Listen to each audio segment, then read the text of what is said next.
देख रहे हैं डीटीवी भारत और मैं हूं आपके साथ शिष्य श्रीवास्तव। बिहार में पंचायत चुनाव का डंका बज चुका है और इस बार छठे चरण का मतदान शुरू होने वाला है। इसी कड़ी में रोहतास के नासरीगंज प्रखंड के पोखराहा पंचायत के मुखिया प्रत्याशी अजय कुमार सिंह से हमारे संवाददाता ने खास बातचीत की। क्या कुछ कह रहे हैं आप भी सुनिए। बिहार पंचायत चुनाव को लेकर सरगर्मियां तेज हो चुकी है। ऐसे में बात करें नासिरगंज प्रखंड की तो छठवें चरण में 3 नवंबर को मतदान होना है। ऐसे में जितने भी जनप्रतिनिधि हैं अपना नामांकन कराकर दमखम लगाने में जुट चुके हैं। इस वक्त हम मौजूद हैं पोखराहा पंचायत में और हमारे साथ मुखिया प्रत्याशी अजय कुमार सिंह मौजूद हैं। और बात करें इनके बारे में तो 2 बार मुखिया रहे, बीच में गैप रहा और चौथी बार की अगर बात करें तो चुनावी मैदान में फिर संघर्ष करते नजर आ रहे हैं। सबसे पहले अजय कुमार सिंह जी, डीटीवी भारत में आपका बहुत बहुत स्वागत है। क्या कुछ कमियां रही कि आप इस बार भी संघर्ष करते दिख रहे हैं? पहला चीज धन्यवाद देना चाहते हैं आप जैसे मीडिया कर्मी को कि आप दूर से आकर हमारे पंचायत की उपलब्धियां और हर चीज़ को जानकारी करने के लिए आप लोग पहुंचे हुए हैं। हमारे पंचायत के मतदाता को धन्यवाद देते हैं कि जिन्होंने मुझे 2 बार मौका दिया था और मैंने अपने स्तर से जितने भी काम था सब पूरा करने का कोशिश किया। उसके बाद में जब 16 में चुनाव हुआ तो कुछ खास लोग के द्वारा जो पैसा के बल पर इस चुनाव को उस स्तर पर पहुंचा दिया। आज पुनः फिर मतदाता तत्पर हो चुके हैं कि जो छूटे हुए जो काम हैं पंचायत का उसे पूरा करने के लिए हम लोग संकल्पित हुए हैं। इसलिए मैं कहता हूं कि जो भी इस मतदान के बाद छूटे हुए कार्य हैं उसको पूरा करने के लिए मैं दृढ़ संकल्प लिया हूं कि जो हमारे मतदाता के लिए जो आवश्यक कार्य हैं, सबसे पहले कि हमारे पंचायत के अंदर अभी तो कोई अस्पताल नहीं है। यहाँ से कम 4 किलोमीटर के दूरी पर मेरे पंचायत है और वहाँ के लोग करीब 7 किलोमीटर के दूरी पर इलाज कराने के लिए जाते हैं। गरीब व्यक्ति गाड़ी के अभाव में वहाँ पहुँच नहीं पाता है। इसलिए पहला प्राथमिकता है कि अपने पंचायत में एक अस्पताल का व्यवस्था की जाए। दूसरा चीज़, ये जो शिक्षा का स्तर जो गिर चुका है उसको सुदृढ़ करने के लिए हमारे साथ जो नौजवान हैं सारे लोग संकल्पित हैं, उसको भी मैं पूरा करूँगा। खास करके अभी जो 5 साल जो बीता हुआ है मेरे मतदाता बताएंगे, पूरे पंचायत का मतदाता बताएंगे कि नरेगा का जो कार्य हुआ उसमें कितना घोटाला हुआ है। सारे मजदूर को मजदूरी तक नहीं मिला है, न किसी को काम मिला है। कुछ लोग वैसे थे कि जो अपने घर के 4-5 व्यक्तियों का नाम देकर मजदूरी के नाम पर मजदूरी पैसा निकाल लिए और सबको कार्य नहीं मिला। अभी तत्काल में नल जल योजना शुरू हुआ है, ड्रीम प्रोजेक्ट है जी। इसको आप पता कर सकते हैं कि अभी हमारे पंचायत में आधा भी नहीं हुआ है काम। कहीं हुआ भी है तो कहीं जल नहीं मिलता है और अभी तक कम से कम हमको लगता है कि 2 या 3 जगह पानी मिलता है और उसमें भी अधूरा है। कितना वार्ड है आपके पंचायत में? 12 वार्ड है। 12 वार्डों में पानी की? जी नहीं, ये देखने की बात है। अच्छा, यहाँ तक बात हुई अब पानी की, अब स्वास्थ्य का आपने जिक्र किया। स्वास्थ्य, कोरोना जैसी वैश्विक महामारी इस भारतवर्ष में या कह लें अन्य देशों में भी रहा, लेकिन जिस तरीके से मजदूरों का पलायन पंचायत क्षेत्र में जारी रहा, लोगों ने कहा कि मजदूरों को जो है मनरेगा के तहत जोड़ दी जाएगी, उन्हें जो है रोजगार मुहैया कराया जाएगा। लेकिन क्या रहा आपके पंचायत में, किस तरीके से स्थितियाँ रही, आप बताना चाहेंगे? पहले जितने नरेगा में मजदूर काम करते थे उतना ही लोगों को नहीं मिल पाया, तो जो पलायन से घर वापस लौटे उनको देने की बातें अलग है। जी जी। इसलिए नरेगा में भी कार्य नहीं हो पाया। अच्छा, यहाँ बात करते हैं, रोहतास जिला है, धान का कटोरा कहा जाता है और आप किसान के नेता हैं। बड़े बड़े आंदोलन में भी आपकी भागीदारी रही है, आपने कई आंदोलन में भाग लिया है। किसानों की अगर बात कर लें तो किसानों को जिस तरीके से MSP पर जो जिस तरीके से फसल के दाम मिलना चाहिए वो नहीं मिल रहा है। यदि आप चुन कर आते हैं इस बार तो किसानों के लिए सबसे पहले क्या करेंगे आप? किसानों के लिए मैं आंदोलन करूंगा, सरकार से लड़ूंगा। जो MSP है उसके तहत उसको लागू किया जाए।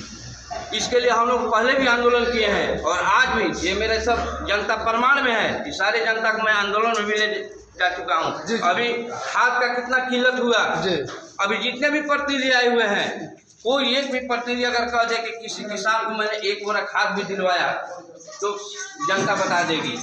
हम लोग से जितना सपड़ा, चाहे 2 बोरा हुआ, 4 बोरा हुआ, 5 बोरा हुआ, कुछ किसानों को दिलवाने का काम किया। जी जी, बताओ मुखिया, आपने काम किया। अब यहाँ हम बात करेंगे इस जगह की, तो यहाँ प्रधानमंत्री आवास योजना के तहत गरीबों को घर मुहैया कराना होता है। जनप्रतिनिधि की क्या भूमिका रही, आप अपने पंचायत को किस तरीके से देखते हैं, बताना चाहेंगे? हमने अपने रीजन में, अभी यहाँ के जनता है, आप जनता से पूछ सकते हैं कि मैंने जितना आवास का कार्य दिया, चाहे पेंशन का काम किया, उसके तहत अगर 5 साल के अंतराल में तुलना की जाए जी, तो हमको लगता है कि 10% भी नहीं हुआ इंदिरा आवास का काम या पेंशन का काम।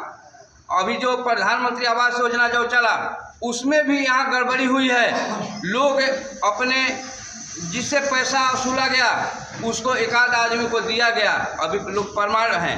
इसलिए इंदिरा आवास में बहुत धांधली हुई है। आज जिसको मिलना चाहिए नहीं मिला। यह तो जानने की बात है कि 2011 में सूची बनी थी, जिस समय हम लोग मुखिया थे, वही सूची लागू हुआ।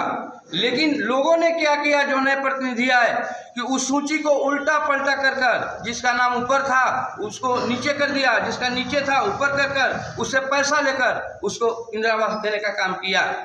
अच्छा, बात कर लेंगे पंचायत सरकार भवन की। पंचायत सरकार भवन में पंचायती राज मंत्री का एक बार स्टेटमेंट आया था लेकर कि जितने भी पंचायत सरकार भवन है पंचायत में, वहाँ RTPS काउंटर संचालित किए जाएंगे 15 अगस्त को। लेकिन ऐसा क्या कुछ रहा आपके पंचायत में, बताना चाहेंगे? मेरे पंचायत में अभी नहीं बना है भवन जी। मैंने जिस समय हम लोग थे 11 में, उस समय हम लोग जमीन के लिए दिए थे, जमीन का स्वीकृति भी हम लोग कर चुके थे, लेकिन इस बार नहीं बन पाया।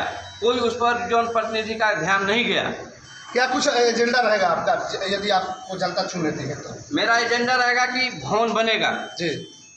यह निश्चित है कि भवन बनेगा, चाहे जिस गांव में बने, पंचायत में बनेगा।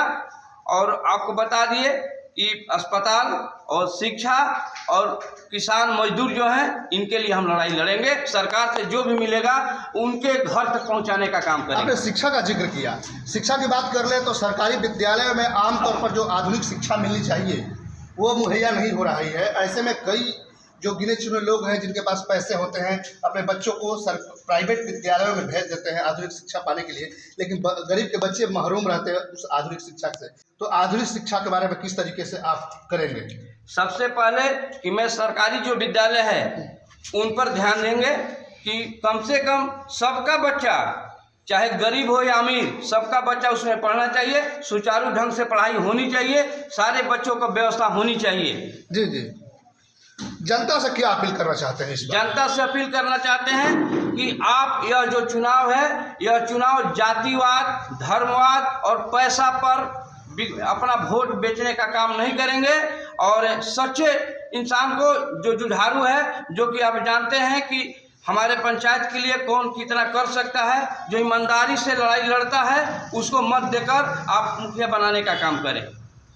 ये थे हमारे साथ पुखराहा पंचायत के मुखिया प्रत्याशी अजय कुमार सिंह, जिन्होंने बड़ी बेबाकी से अपनी बातें कही और क्या कुछ कमियां रही इसको भी इन्होंने लोगों के बीच में, हमारे दर्शकों के बीच में रखा।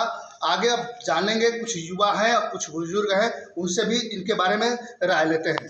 अजय, ये चुनावी मैदान में हैं मुखिया प्रत्याशी के तौर पर, कैसा व्यक्तित्व है, अब कार्यकाल कैसा रहा, बताना चाहेंगे आप बीते 10 वर्षों के? मैं इस पंचायत के बढ़िया गांव का निवासी हूँ। मेरा नाम धनजीराम है। मैं मुखिया जी के बारे में, जो इनके पिछले जो कार्य हुआ था, बहुत बढ़िया कार्य हुआ था। हम लोग इनको कोई भी काम पड़ता था, हम लोग कॉल कर देते थे, मुखिया जी थोड़ा ये दिक्कत है, वो रात हो या सुबह हो, शाम हो, हर वक्त तत्पर रहते थे। इंदिरा आवास हो, पेंशन हो, नली गली का कार्य हो, वो हम लोग बोलते थे तो वो अपने समय से मैंने करते थे। हम लोग को जो भी होता था कि मैंने मुखिया जी यहाँ दिक्कत है, वो उनको काम पूरा करते थे। अपेक्षा है इस बार की निकल जाएंगे, सफल होगा चुनाव? इस बार तो हम लोग बहुत संघर्ष कर रहे हैं और हम लोग चुनाव जीतेंगे। हमारा ये वादा है, लक्ष्य है, हम लोग लक्ष्य की ओर बढ़ रहे हैं। और हमारा जो नौजवान बुजुर्ग जो हैं वो हमारे साथ पीछे हैं, मुखिया जी को इस बार हम लोग आगे की ओर लेके चल रहे हैं। आप युवा हैं, युवा को के तौर पर अगर बात कर ले तो अजय कुमार सिंह जी को किस तरीके से देखते हैं आप, कैसा व्यक्तित्व है? ये सब सर्वप्रथम ये हमारे गार्जियन और हमारे पहले भी रह चुके हैं मुखिया के तौर जी। पर। उस समय एक अलग ही माहौल था। आज के डेट में तो हम अपने सरकारी शिक्षा को देख लें, शिक्षा के लिए तो मतलब आज तक कभी हम पैर भी नहीं लगाए। किसी का एडमिशन कराने के लिए भी हम सोचते हैं कि वहाँ जाए कैसे, अगर जाते हैं तो कोई रिस्पांस नहीं। ये थे तो एक अलग ही माहौल था। मतलब पंचायत जानता था लोग, अगर पुखराहा पंचायत का ये व्यक्ति है तो तुरंत उनका कार्य होता था। अगर ब्लॉक पे भी चले जाए, अरे पुखराहा पंचायत से तुरंत आइए, उनका कोई भी कार्य हो, पेंशन योजना हो या ये इंदिरा आवास हो, कोई भी चीज़ तुरंत होता था और मतलब दौड़ना नहीं पड़ता था किसी कार्य के लिए। हमारे अभी जो मुखिया हैं, वर्तमान मुखिया, उन्हीं के पास मैंने कई बार गया है, अपना भी कई कार्य फंस गया, आते हैं कर देंगे, करा देंगे। मतलब इस तरह का कोई वो नहीं है, मतलब अलग तरह का विचारधारा रहा उनका। लेकिन इनसे अपेक्षा है जी जरूर। नाम बताएंगे अपना? जी मेरा नाम हरिओम मिश्रा है। कुमार सिंह जी इस बार चुनावी मैदान में है, बड़ा संघर्ष की स्थिति बनी हुई है, कैसा व्यक्तित्व है इनका, क्या स्थितियाँ रहेंगी इस बार?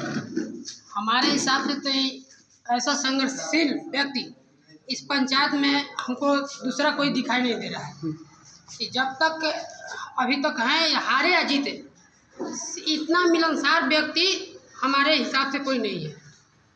अपेक्षा है कुछ कर पाएंगे? बहुत अपेक्षा है। पहले की स्थितियाँ कैसी रही इनकी? बहुत अच्छा है जी। नाम बताएंगे अपना? राजेश कुमार। तो ये थे हमारे साथ मुखिया प्रत्याशी अजय कुमार सिंह, पुखराहा पंचायत मुखिया प्रत्याशी के तौर पर अपना नामांकन कराया है और बेहद कम समय है, ऐसे बात कर ले। 3 नवंबर को यहाँ मतदान होना है 6वें चरण में, और अपनी बात बड़ी बेबाकी से रखी। कई युवा भी इनके पक्ष में जो है बोलते आए कि इनका व्यक्तित्व अच्छा है। ये तो समय बताएगा 3 नवंबर को। अपने कैमरा पर्सन के साथ DTV भारत के लिए रोहतास के पुखराहा पंचायत से मैं अश्विनी पांडे।